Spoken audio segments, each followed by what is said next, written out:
Much like Prime Minister Justin Trudeau, British Columbia Premier David Eby is making the same horrifyingly stupid gamble that his NDP government is going to be able to maintain the provincial carbon tax in the face of the Axe the Tax movement across Canada, and that BC voters are not going to punish them in the next provincial election. They're high on their own supply of hubris, believing that because they're far ahead in the polls and that David Eby is the second most popular premier in Canada, that they couldn't possibly lose the next election. So they are doing the dumbest thing you can do when you're far ahead. It's stop calculating any decisions you make to whether they're going to tick people off or not. And so David Eby has picked a fight with Pierre Poilievre, asking him to simply sign on with other premiers in getting rid of the carbon tax in his province and then fighting the carbon tax federally. He thought he could maybe shore up his populist progressive base by fighting with Pierre Poilievre, and he misjudged that there's really not that many hyper-progressives within the NDP base right now. The NDP relies on a lot of middle-class voters who just didn't like the previous BC Liberals, and they didn't see another opposition party that was worthwhile voting for until recently. Right now, the BC Conservatives are actually surging in the polls from what they used to be at about a year ago, and they are both consolidating BC United votes at the same time that they are clawing away BC NDP votes. The BC NDP was only far ahead in the polls because there was effectively nobody else to vote for, and people do like a bandwagon. And now that the Conservatives are actually offering good policies and they are a viable vehicle to win the next election, you're going to see a lot of votes shifting over this spring and summer. And another thing that David Eby miscalculated is that for him to win the next BC provincial election, he's going to need a lot of crossover voters from the federal Conservatives. You see, Pierre Poilievre is actually quite popular in British Columbia right now. The Conservatives federally are in the first place in terms of polling in British Columbia. So for David Eby to win in this next provincial election, he is relying on a lot of people who plan to vote for Pierre Poilievre's Conservative Party federally, and then who will cross over and vote for his NDP party provincially. That is a very tenuous position to be in. Wab Kinew out in Manitoba understood that he was in this position. That's why he signed on with Pierre Poilievre in opposing the carbon tax, even though he's probably more left-wing than even David Eby is. Same thing with Andrew Furey out in Newfoundland and Labrador. He might be the Liberal premier of that province, but he is striking at Justin Trudeau on the carbon tax issue because he knows in order to win the next provincial election, he has to be against the carbon tax in his pro-oil and gas province. And so David Eby decided to attack the guy he, in a certain sense, is sharing voters with, and that is going to fuel the rise of the BC Conservatives. And another thing is that a lot of people don't even think that David Eby is really doing that good of a job. Ledger just released some new polls today, and here's the first one. The second one's more shocking, but this one really gives you sort of a flavor for what's going on. This poll reads, are things in the province going in the right or wrong direction? And this is just for British Columbians. Wrong direction is 48%, right direction is 42%. And I would say, mind you, a lot of people are just going to say right direction simply because at the moment they're supporting the NDP government. Once the BC Conservatives are a more viable vehicle, I think you're going to see the wrong direction result actually start to increase in its likelihood for voters to pick.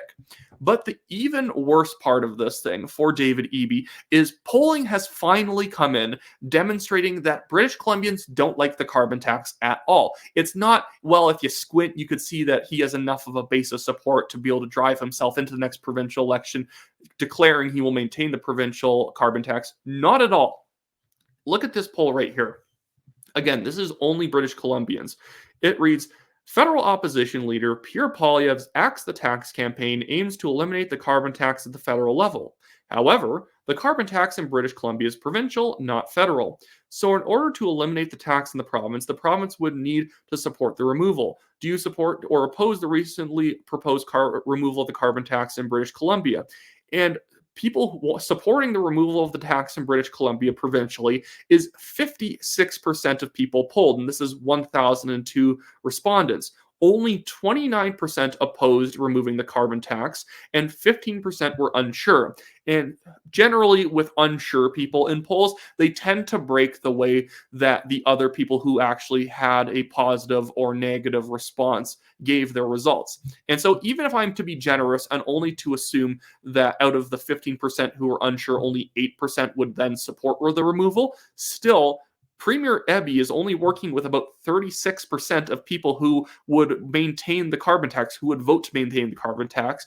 And remember, he does not own that category of voters entirely. Do you think the Green Party of British Columbia is running against the carbon tax? If anything, they would want the carbon tax strengthened. So I don't even think the BC NDP is benefiting fully from the 29% who oppose removing the carbon tax. So this is the problem with David Eby.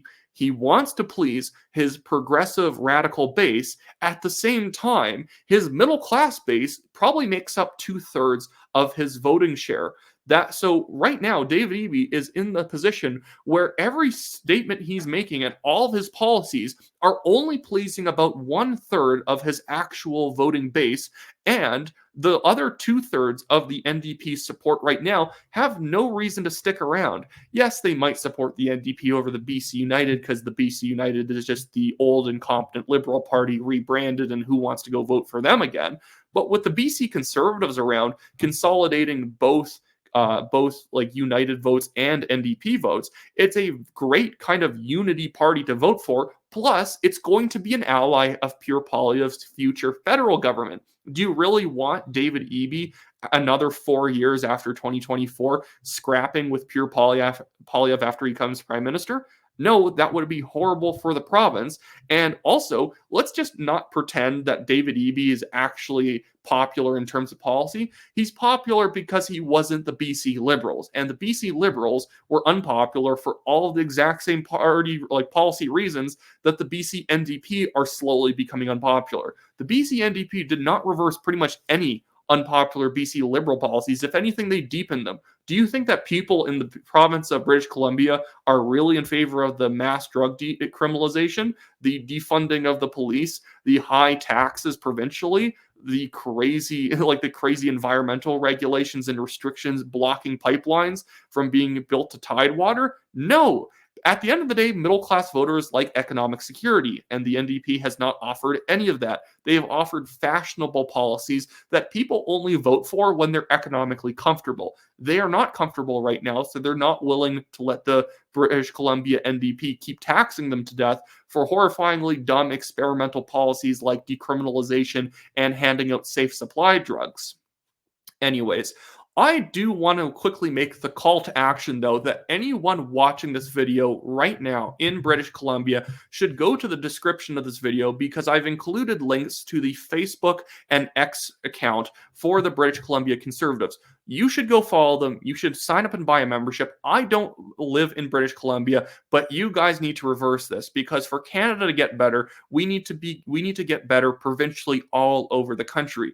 We can't have pockmarked areas of Liberal and NDP governance when we're trying to fix the whole country at a federal level, or the provincial governments will block all the reforms we need to make. So if you live in British Columbia, click on those links in the description for the BC Conservatives Facebook and X page. Follow them, figure out a way of volunteering, donate to them, do whatever you want. And if you don't live in British Columbia and you're still watching this video, please consider donating to my and the National Telegraph's legal fund. It's the Give, Send, Go link in the description below. We have a billionaire developer suing us for no reason whatsoever. It's been 2 years or more than 2 years that this lawsuit's been going on. Started in December of 21, and they still have not actually submitted any evidence to show that we defamed them. And all of our reporting on this guy was based off of a Globe and Mail article that came out a year and a half before we published our article. He's effectively just trying to legally bully us in court by driving up our costs. So I, as a 24 and to the time a 22-year-old, have been paying more than $26,000 in legal fees. Anyways, that should be it for me today, guys. Make sure to vote Conservative no matter where you are. And again, I guess a shameless plug, I'm running for the Calgary Signal Hill Conservative Party nomination. So buy a membership if you live in that area, and visit my website in the description below, wyattclaypool.com.